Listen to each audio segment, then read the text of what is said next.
Interview presented by Canaceutics Medical Dispensary, proudly serving New Mexico cannabis patients with trustworthy all-natural medicine since 2010. Welcome to Cage Minds. I'm Micah Frankel at the Jackson Wink Academy. Next weekend, May 13th, United Fight League 2. Kayla Yontef gonna be involved in bantamweight tournament action. Ma'am, it has been a while since we got to see you put your skills on display. Thank you for the time today. And how are you feeling about returning finally to action? I'm really excited. I think in the past, fights have always been like, you're excited, but you're also kind of scared and nervous and this and that. And I just feel like I'm excited to watch the movie at this point. You know, I've done all the work. I've game planned everything. I'm curious just to see the story now, you know. I'm in it for the story. I'm in it for the development, you know. I'm just excited to see how it goes. And it's been quite the journey, this story, just for you to get back to this point of competing. We saw the pro debut, and it's been now quite a while. Fill in some of these gaps for me. Yeah, I just been training. I had a really hard time finding a fight. I had two kind of major injuries that went on. But, you know, came back from both of those, and both of those really kind of made me question too. It's like, okay, like, let's get going. What are my goals in this sport? Like, what do I really want? Because it's like, when I was an amateur, it was fun, and there was a large part of me that just thought that was going to be it. I never really thought I was going to make it, and then I was, you know, and that I think put on a lot of pressure, and it just made things a little bit more serious. But I've really practiced the last 6 months, especially just giving passion back that wheel to drive the car. You know, one of my goals that I want is you know how on YouTube people have videos like breaking down Khabib's techniques and stuff? Yeah. I want a video like that about me. I think that would be the ultimate compliment. I think that'd be so cool. And then other than that, so that's kind of like, you know, not the main goal, but like that would be really cool. I really value that kind of stuff. The other main goal is just to put on really fun, exciting, and inspiring fights. You know, I'm so passionate about this sport. Despite the layoff, despite whatever, I've been in the gym for multiple hours a day, every day, even through injuries. Not because I'm disciplined, I'm like hard work, just because I love it. You know, I love this shit so much. I love every aspect of it. I'm incredibly passionate about that. And it's a passion that I think really just makes my life on fire in a lot of different ways, and I want to share that. I want to show people. I want to just show how cool mixed martial arts is, you know. I think I'm a fighter, sometimes I'm an athlete, sometimes I'm a student, sometimes I'm this and that, but more than anything, I'm just such a big fan of this sport, and I'm just so excited that I get to like do it, you know.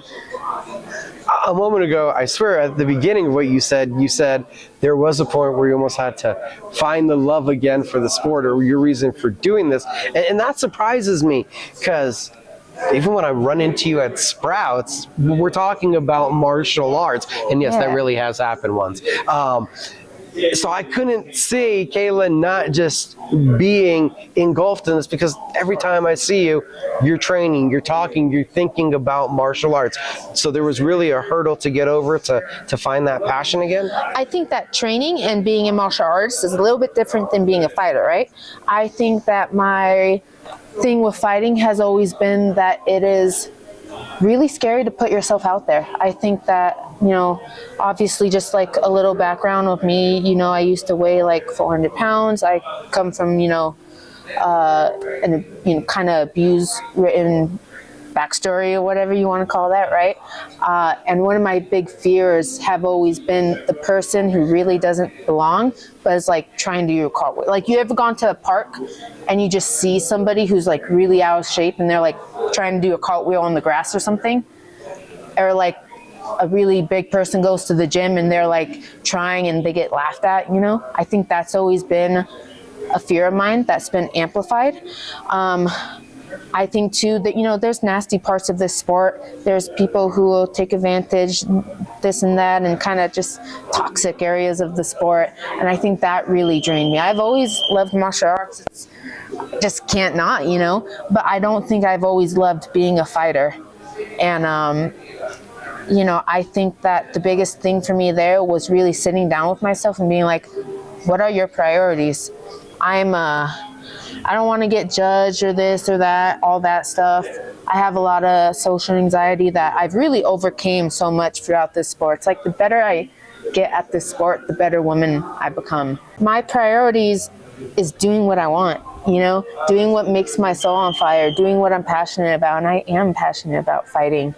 And I think really making that solid decision to not let fear drive my car, because it used to be like when I was an amateur and I was just doing this for fun, and it was just I could never like actually make, you know, like I'm just doing this for fun. It was just passion was my driver's seat, spirit was like my co-pilot, and in the backseat I had technique and just a love of you know, all that kind of stuff. And I think that when I made that pro debut, and even before why the pro debut took so long for me to like build up the courage to like do it was because it's like now fear is driving. Now there's money involved. Now people are watching. Now it's like permanence, this idea that I'm no longer doing things in pencil. I'm doing it in pen. I can't erase things. You know, there's no mistakes. You're not allowed to make mistakes. And it's like, you are allowed to make mistakes. You know, nothing's really changed, right? And I think not just getting over that, but then making myself believe it in the heat of the moment was a really big step for me. And yeah, it's just been a lot of growth there. And I remember now, it's like, oh, that's the part of the sport I love. Like, it's about growth, you know, just letting passion take the wheel again, and just rediscovering not my love for martial arts, but my love for fighting and getting out there and doing it, you know. Yeah, I love every part of it. I'm just so excited, because it's like, especially with the injuries, I really did have to sit with myself and be like, man, did you just lose it? Like, because I just a serious injury, and then a little one with like some stuff, but it was like, we gotta go, you know. Well, not we gotta go, but it was like having it taken away from me made me realize just how much I love it. And I think taking a loss too made me realize, like, oh, nothing really changed, you know.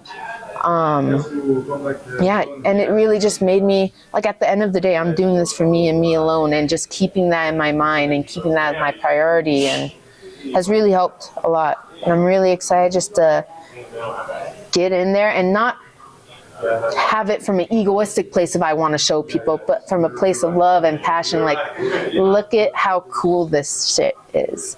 Look at how cool martial arts is. And just to share that, you know.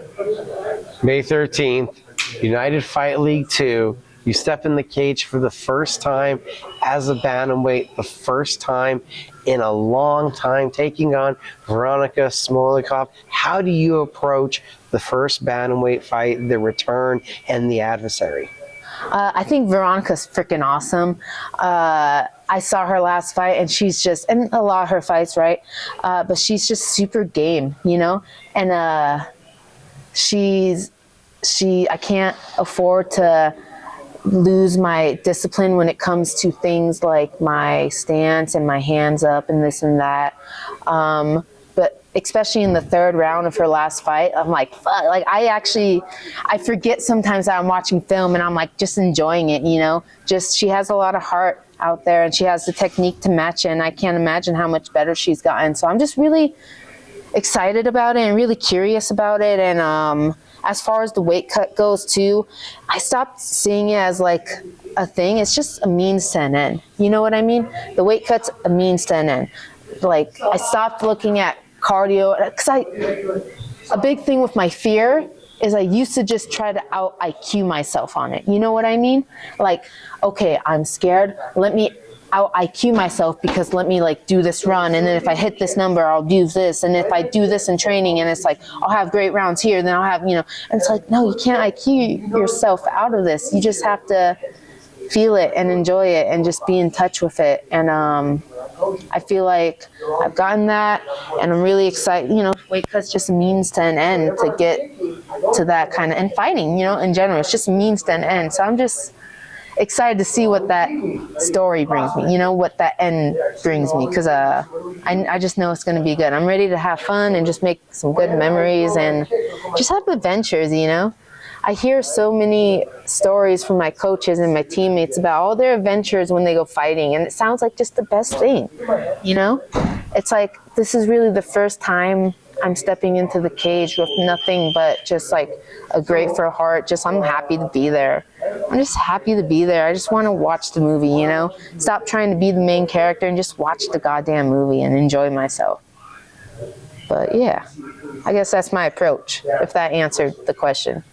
Kayla, thank you for the time. Great interview. For sure. Thank you. Hey, one more thing. If you want, you can follow my cat on Instagram, Big King Coconut. He's taught me everything I know. He's going to get some fancy feats tonight.